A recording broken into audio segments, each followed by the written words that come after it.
Brightness ng cellphone ko kapag ginagamit ko. Uy, mapicturean nga to pang my day. Anong oras na ba? Grabe naman brightness to. Ang lakas.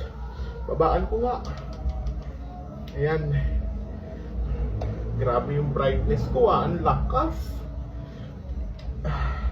Sakit sa mata. Brightness naman ng cellphone ni mama kapag ginagamit niya. Asan na kaya yung anak ko? Hating gabi na, hindi pa rin nauwi. Nag-aalala na ako eh. Ma-text nga. Hala, ang baba naman ng brightness nito. Hindi ko makita. Ang dilim na mga letra oh. Taasan ko pa nga yung brightness. Ayan. Ang labo pa din eh. Diba yan? Ang labo-labo na nga ng mata ko. Ang dilim pa ng brightness. Malaksan pa nga. Ayan.